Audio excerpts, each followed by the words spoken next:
What if the foods you've been eating every single morning, believing they're protecting your heart and extending your life, are actually stealing years from you and quietly destroying your kidneys, brain, and bones?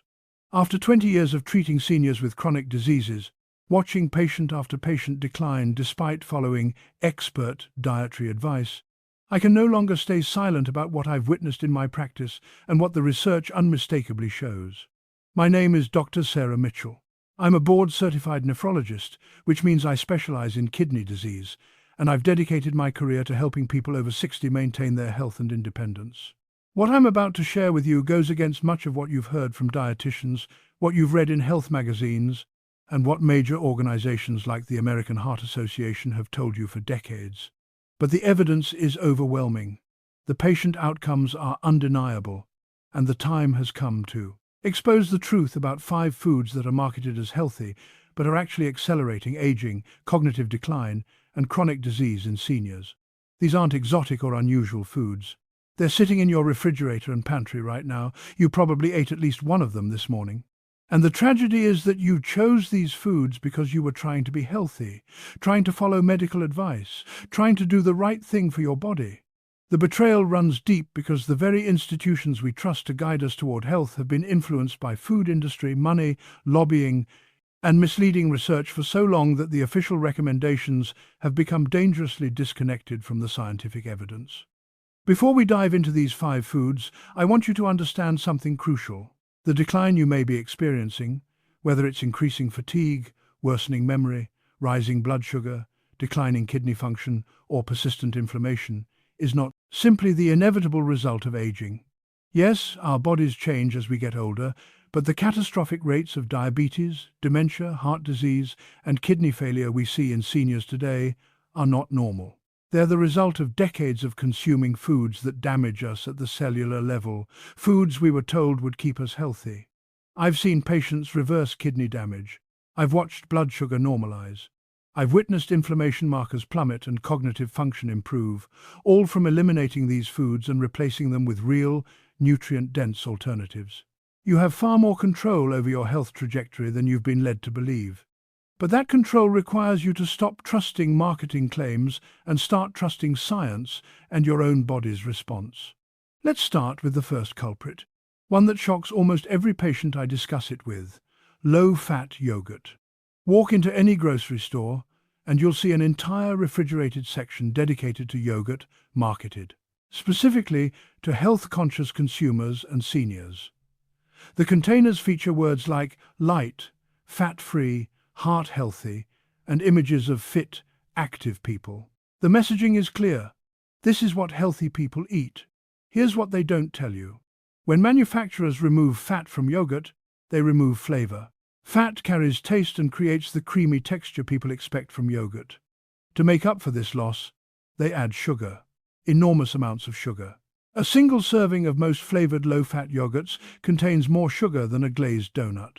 Some contain upward of 25 grams of added sugar in one small container.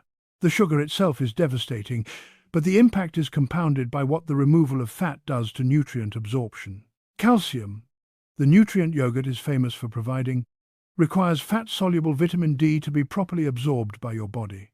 When you eat fat-free yogurt, you're getting calcium, but your body can't effectively use it.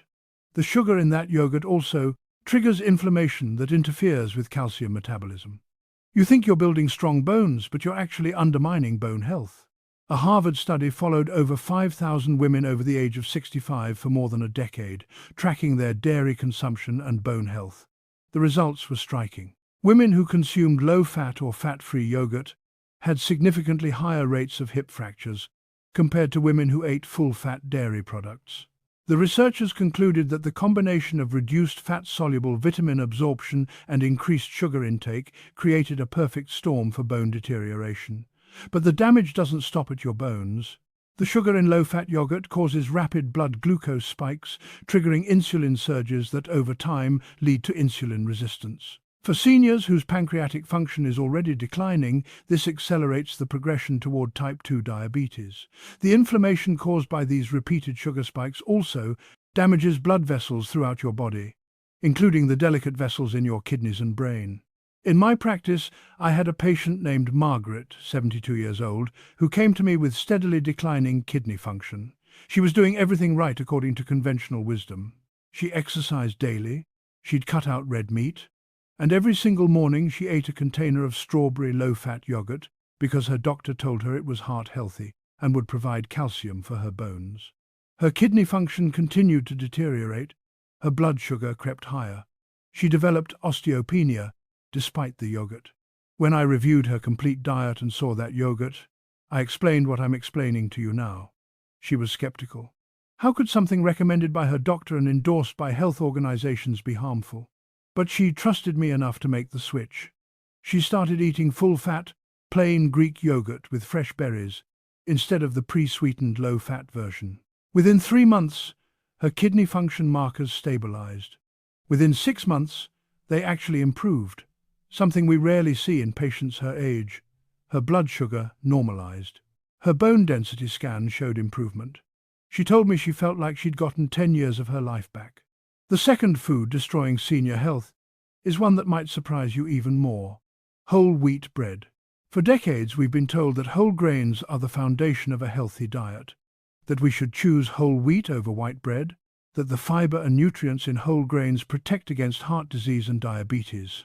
The American Heart Association still recommends whole grains as a cornerstone of heart-healthy eating. The problem is, the science doesn't support this recommendation, especially for seniors. Whole wheat bread has a glycemic index nearly identical to white bread. That means it raises your blood sugar just as quickly and just as dramatically as white bread does.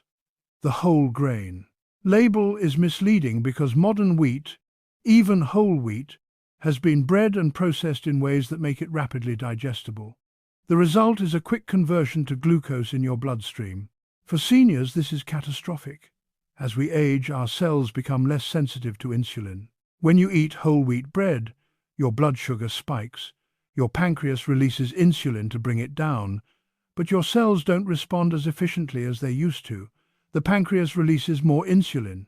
Over time, you develop chronically elevated insulin levels, a condition called hyperinsulinemia.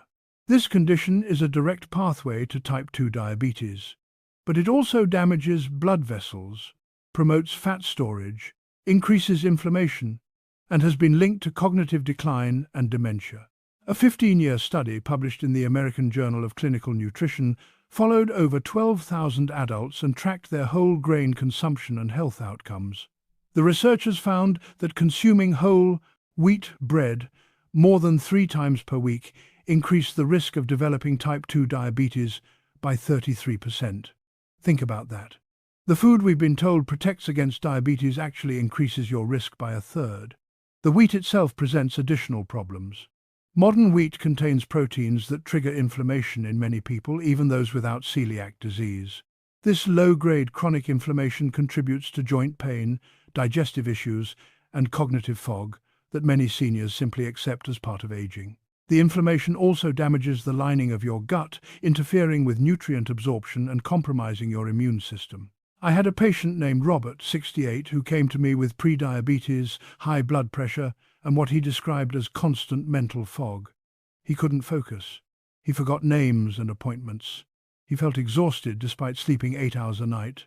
His breakfast every morning was 2 slices of whole wheat toast with a thin spread of margarine, because that's what his cardiologist recommended for heart health. His afternoon snack was usually a whole wheat bagel. I suggested he eliminate all wheat from his diet for 30 days. Just 30 days to see what happened. He resisted initially. He'd eaten bread his entire life. How could bread be the problem? But his health was declining, and he was desperate enough to try. Within 2 weeks, the mental fog lifted. His energy returned. Within a month, his fasting blood sugar had dropped 40 points. His blood pressure normalized to the point where his cardiologist reduced his medication. He lost 15 pounds without trying, weight that had been stubbornly resistant to his exercise routine. He told me eliminating wheat was the single most impactful health change he'd ever made. The third toxic food might make you angry when you learn how deliberately you've been misled about it: vegetable oils. For more than half a century, organizations like the American Heart Association have promoted vegetable oils, corn oil, soybean oil, canola oil, sunflower oil, as heart-healthy alternatives to saturated fats like butter and coconut oil. This recommendation has been one of the greatest public health disasters in modern history. These oils are not made by pressing vegetables the way olive oil is pressed from olives. They're extracted from seeds using industrial chemical processes involving hexane, a petroleum byproduct. The oils are then refined, bleached, and deodorized to make them palatable. This process creates oxidized fats and small amounts of trans fats. The very fats we know are catastrophically harmful to cardiovascular health. When you consume these oils, especially when they're heated during cooking, they incorporate into your cell membranes. Your cell membranes are supposed to be fluid and flexible, allowing nutrients in and waste out.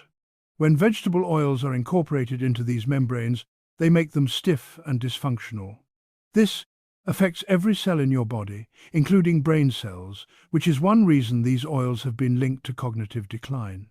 The other major problem with these oils is their omega-6 fatty acid content. The human body needs a balance between omega-3 and omega-6 fatty acids, ideally a ratio of about 1:1 or 1:4. The typical American diet, loaded with vegetable oils, has a ratio closer to 1:20. This massive imbalance drives systemic inflammation throughout your body. Chronic inflammation is now understood to be the root cause of virtually every chronic disease: heart disease, diabetes, cancer, Alzheimer's, arthritis, autoimmune conditions. A massive study analyzing data from 48 countries found that populations consuming the highest amounts of vegetable oils had a 29% higher rate of heart attacks compared to populations using traditional fats like butter, olive oil, and animal fats. This finding directly contradicts the advice we've been given for decades. The deception runs even deeper. Internal documents from the sugar industry, released in 2016, revealed that in the 1,960 seconds, sugar companies paid Harvard researchers to publish studies blaming saturated fat for heart disease while downplaying sugar's role. That research shaped dietary guidelines for the next 50 years. The vilification of saturated fat and the promotion of vegetable oils wasn't based on science, it was based on profit motives and corrupt research. In my practice, I've seen countless seniors with chronic inflammation, joint pain, and cardiovascular issues who experience dramatic improvement when they eliminate vegetable oils and switch to olive oil, avocado oil, butter, and coconut oil. The inflammation markers in their blood work drop significantly. Their joint pain decreases. Their cardiovascular risk factors improve. One patient, Dorothy, 74, had such severe arthritis in her hands that she could barely open jars or write. She'd been cooking with canola oil for decades because she thought it was healthy. Within 2 months of switching to olive oil and butter, her inflammation markers dropped by half and her joint pain decreased so much she could garden again, something she thought she'd lost forever. The fourth food silently destroying seniors is one that seems impossibly wholesome: breakfast cereal.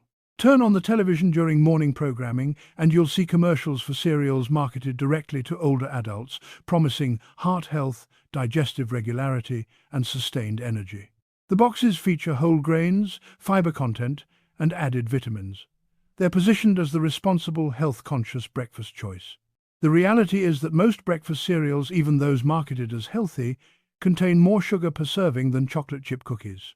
They're made from refined grains that have been processed into flour, which your body converts to glucose almost instantly, even cereals. Without added sugar, like shredded wheat or brown flakes, spike blood sugar dramatically because they're refined carbohydrates. For seniors, this is especially damaging. That morning bowl of cereal causes a massive blood sugar spike, followed by an insulin surge, followed by a blood sugar crash a few hours later. This rollercoaster affects your energy, mood, and cognitive function throughout the day. But the deeper damage happens in your kidneys. High blood sugar and the resulting insulin spikes cause your kidneys to retain sodium. This raises blood pressure and forces your kidneys to work harder to filter your blood. Over years and decades, this constant strain damages the delicate filtration structures in your kidneys. A study published in the Journal of Nephrology followed over 8,000 seniors for 10 years and found that those who consumed breakfast cereal more than 3 times per week had a 41% higher risk of progressing to advanced kidney disease, compared to those who ate protein and fat-based breakfasts. I had a patient named Linda, 76, with stage 3 kidney disease. Her nephrologist had told her that kidney decline was inevitable at her age and that she should prepare for eventual dialysis.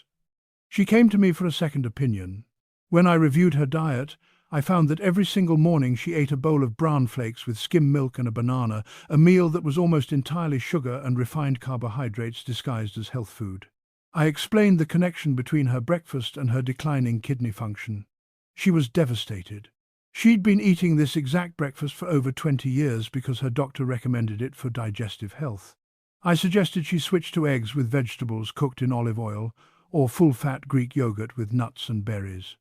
She made the change. Within 3 months, her kidney function markers not only stabilized but slightly improved. Her energy increased. The afternoon fatigue she'd accepted as normal disappeared. A year later, her kidney function had improved enough that her original nephrologist was stunned and asked what she'd done differently. The fifth and most pervasive toxic food isn't a specific item but a substance hidden in virtually every processed food in the grocery store: added sugar. The average American over 60 consumes approximately 17 teaspoons of added sugar every single day. The American Heart Association recommends no more than 6 teaspoons for women and 9 for men. We're consuming nearly double the amount that's already too high. Added sugar is not the same as the natural sugars found in whole fruits. When you eat an apple, you're getting fiber, vitamins, minerals, and phytonutrients, along with the sugar, and that fiber slows the absorption of the sugar into your bloodstream. Added sugar, the sugar in yogurt, bread, cereal, salad dressing, pasta sauce, and thousands of other products, hits your system without any buffering nutrients. This sugar triggers a cascade of damage throughout your body. It causes inflammation by increasing inflammatory markers like C-reactive protein. It glycates proteins in your blood vessels, brain, kidneys, and skin, creating what are called advanced glycation end products, or AGEs, which damage tissues and accelerate aging. It feeds cancer cells, which metabolize glucose much faster than normal cells. It disrupts the bacterial balance in your gut, compromising your immune system and mental health. The impact on your brain is particularly alarming. A study from Columbia University followed over 2,000 seniors for more than 7 years and found that those consuming the highest amounts of added sugar had a 62% increased risk of developing Alzheimer's disease compared to those consuming the least. Sugar causes inflammation in the brain, damages blood vessels that supply the brain, and interferes with the brain's ability to clear out toxic proteins that accumulate in Alzheimer's. Sugar is also profoundly addictive. Brain imaging studies show that sugar activates the same reward pathways as cocaine. The more you consume, the more you crave, and the harder it becomes to stop. This addiction keeps you trapped in a cycle of consuming the very substance that's destroying your health. In my practice, I've seen countless seniors dramatically improve their health by cutting their sugar intake in half or eliminating it entirely. A study from the Mayo Clinic found that seniors who reduced their added sugar consumption by 50% reduced their all-cause mortality risk by 48% over a 10-year period. Nearly half the risk of dying simply from eating less sugar. I know this information is overwhelming. You might be feeling angry, betrayed, or skeptical. You might be thinking that if these foods were really so harmful, surely the government would regulate them or doctors would warn you. But the truth is that the food industry spends billions of dollars on lobbying, marketing, and funding research that supports their products. They've influenced dietary guidelines for decades. They've created an environment where profit matters more than public health. So what do you do with this information? You take action. You go to your kitchen and you read labels. Anything with more than 5 grams of added sugar per serving, consider eliminating. Any bread or cereal, consider eliminating or drastically reducing. Switch from low-fat to full-fat plain dairy products. Replace vegetable oils with olive oil or avocado oil. These aren't temporary changes or diet fads. These are fundamental shifts in how you nourish your body. I encourage you to try eliminating these 5 foods for just 30 days and see how you feel. Track your energy, your mental clarity, your joint pain, your sleep quality, your mood. Then get lab work done. Check your blood sugar, kidney function, inflammation markers. The evidence of your own body's response will be more convincing than anything I can tell you. Share this information with people you care about. Comment below with which of these foods surprised you most or which you're committed to eliminating. Subscribe so you can continue learning about how to protect your health with evidence-based information rather than marketing hype. Your health is too important to leave in the hands of corporations whose primary obligation is profit. Take control. Your body will thank you.